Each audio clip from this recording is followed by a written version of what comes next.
بسم اللہ الرحمن الرحیم۔ ہرقل شاہ روم نے ان کے پاس قریش کے قافلے میں ایک آدمی بلانے کو بھیجا، اور اس وقت یہ لوگ تجارت کے لیے ملک شام گئے ہوئے تھے، اور یہ وہ زمانہ تھا جب رسول اللہ صلی اللہ علیہ وسلم نے قریش اور ابو سفیان سے ایک وقتی عہد کیا ہوا تھا۔ جب ابو سفیان اور دوسرے لوگ ہرقل کے پاس ایریا پہنچے جہاں ہرقل نے دربار طلب کیا تھا، اس کے گرد روم کے بڑے بڑے لوگ، علماء، وزراء، امراء بیٹھے ہوئے تھے۔ ہرقل نے ان کو اور اپنے ترجمان کو بلوایا، پھر ان سے پوچھا کہ تم میں سے کون شخص مدعی رسالت کا زیادہ قریبی عزیز ہے؟ ابو سفیان کہتے ہیں کہ میں بول اٹھا کہ میں اس کا سب سے زیادہ قریبی رشتہ دار ہوں۔ یہ سن کر ہرقل نے حکم دیا کہ اس کو میرے قریب لا کر بٹھاؤ اور اس کے ساتھیوں کو اس کی پیٹھ کے پیچھے بٹھا دو۔ پھر اپنے ترجمان سے کہا کہ ان لوگوں سے کہہ دو کہ میں ابو سفیان سے اس شخص کے یعنی محمد صلی اللہ علیہ وسلم کے حالات پوچھتا ہوں، اگر یہ مجھ سے کسی بات میں جھوٹ بول دے تو تم اس کا جھوٹ ظاہر کر دینا۔ ابو سفیان کا قول ہے کہ خدا کی قسم اگر مجھے یہ غیرت نہ آتی کہ یہ لوگ مجھ کو جھٹلائیں گے تو میں آپ صلی اللہ علیہ وسلم کی نسبت ضرور غلط کوئی سے کام لیتا۔ خیر پہلی بات جو ہرقل نے مجھ سے پوچھی وہ یہ کہ اس شخص کا خاندان تم لوگوں میں کیسا ہے؟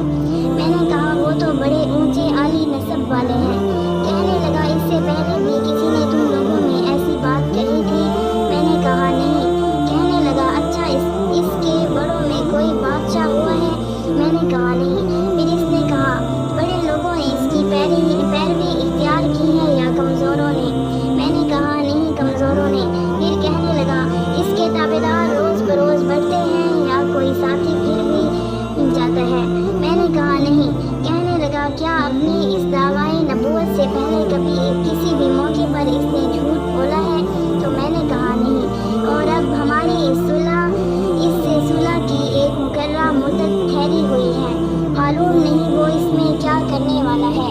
ابو سفیان کہتے ہیں میں اس بات کے سوا اور کوئی جھوٹ اس گفتگو میں شامل نہ کر سکا۔ ہرقل نے کہا کیا تمہاری اس سے کبھی لڑائی بھی ہوتی ہے؟ ہم نے کہا ہاں۔ بولا پھر تمہاری اور اس کی جنگ کا کیا حال ہوتا ہے؟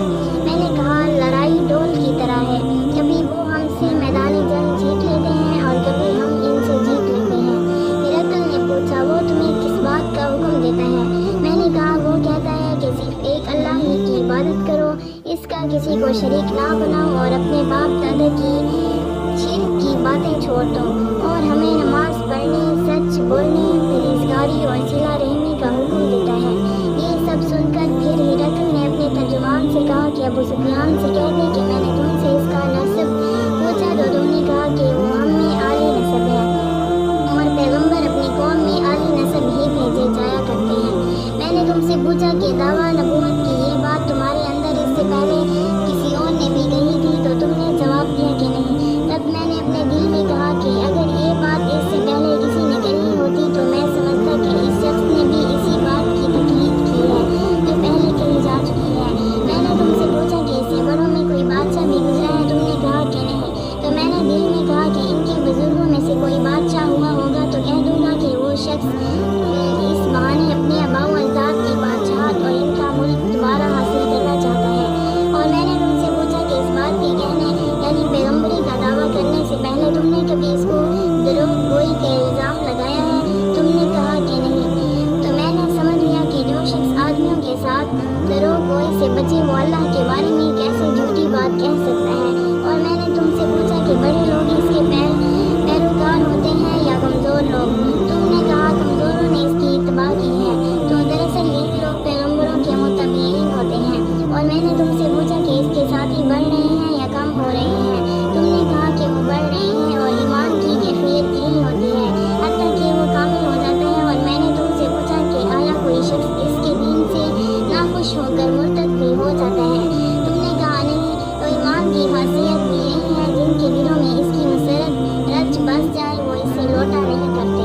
اور میں نے تم سے پوچھا کہ آیا وہ کبھی عہد چکنی کرتے ہیں؟ تم نے کہا نہیں۔ پیغمبروں کا یہی حال ہوتا ہے، وہ عہد کی خلاف ورزی نہیں کرتے۔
ہوگی، اللہ آپ کو دوہرا ثواب دے گا، اور اگر آپ میری دعوت سے روگردانی کریں گے تو آپ کی رعایا کا گناہ بھی آپ ہی پر ہوگا۔ اور اے اہل کتاب، ایک ایسے بات پر آ جاؤ جو ہمارے اور تمہارے درمیان یکساں ہے، وہ یہ کہ ہم اللہ کے سوا کسی کی عبادت نہ کریں اور کسی کو اس کا شریک نہ ٹھہرائیں، اور نہ ہم میں سے کوئی کسی کو خدا کے سوا اپنا رب بنائے۔ پھر اگر وہ اہل کتاب اس بات سے منہ پھیر لیں تو مسلمانوں، تم ان سے کہہ دو کہ تم مانو یا نہ مانو، ہم تو ایک خدا کے اطاعت گزار ہیں۔ ابو سفیان کہتے ہیں، جب ہرقل نے جو کچھ کہنا تھا کہہ دیا اور خط پڑھ کر فارغ ہوا تو اس کے ارد گرد بہت شور و غوغا ہوا، بہت سی آوازیں اٹھیں اور ہمیں باہر نکال دیا گیا۔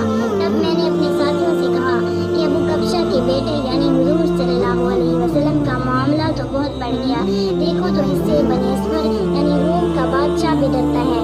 مجھے اس وقت سے اس بات کا یقین ہو گیا کہ حضور صلی اللہ علیہ وسلم عنقریب غالب ہو کر رہیں گے، حتیٰ کہ اللہ نے مجھے مسلمان کر دیا۔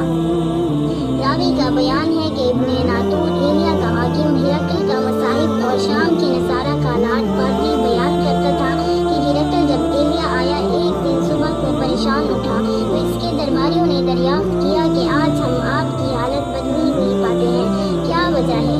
ابن ناطور کا بیان ہے کہ ہرقل نجومی تھا، علم نجوم میں وہ پوری مہارت رکھتا تھا۔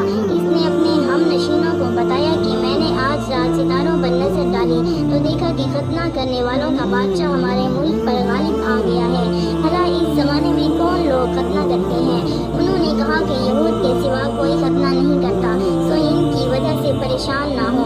سلطنت کے تمام شہروں میں یہ حکم لکھ بھیجے کہ وہاں جتنے یہودی ہوں سب قتل کر دیے جائیں۔ وہ لوگ انہی باتوں میں مشہور تھے کہ ہرقل کے پاس ایک آدمی لایا گیا جسے شاہ غسان نے بھیجا تھا، صلی اللہ علیہ وسلم کے حالات بیان کیے۔ جب ہرقل نے سارے حالات سن لیے تو کہا کہ جا کر دیکھو وہ ختنہ کیے ہوئے ہیں یا نہیں۔ انہوں نے اسے دیکھا تو بتلایا کہ وہ ختنہ کیا ہوا ہے۔ ہرقل نے جب اس شخص سے عرب کے بارے میں پوچھا تو اس نے بتلایا کہ وہ ختنہ کرتے ہیں۔ تب ہرقل نے کہا کہ یہی محمد صلی اللہ علیہ وسلم اس امت کے بادشاہ ہیں جو پیدا ہو چکے ہیں۔ پھر اس نے اپنے ایک دوست کو رومیہ خط لکھا اور وہ بھی علم نجوم میں ہرقل کی طرح ماہر تھا۔ پھر وہاں سے ہرقل حمص چلا گیا، ابھی حمص سے نکلا نہیں تھا کہ اس کے دوست کا خط اس کے جواب میں آ گیا۔ اس کی رائے بھی حضور صلی اللہ علیہ وسلم کے ظہور کے بارے میں ہرقل کے موافق تھی کہ محمد صلی اللہ علیہ وسلم باقی پیغمبر ہیں۔ اس کے بعد ہرقل نے روم کے بڑے آدمیوں کو اپنے حمص کے محل میں طلب کیا اور اس کے حکم سے محل کے دروازے بند کر لیے گئے۔ پھر وہ اپنے خاص محل سے باہر آیا اور کہا، اے روم والوں، کیا ہدایت اور کامیابی میں کچھ حصہ تمہارے لیے بھی ہے؟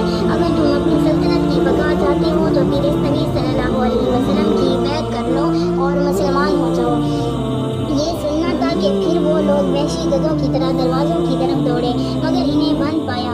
آخر جب ہرقل نے اس بات سے ان کی یہ نفرت دیکھی اور ان کے ایمان لانے سے مایوس ہو گیا تو کہنے لگا کہ ان لوگوں کو میرے پاس لاؤ۔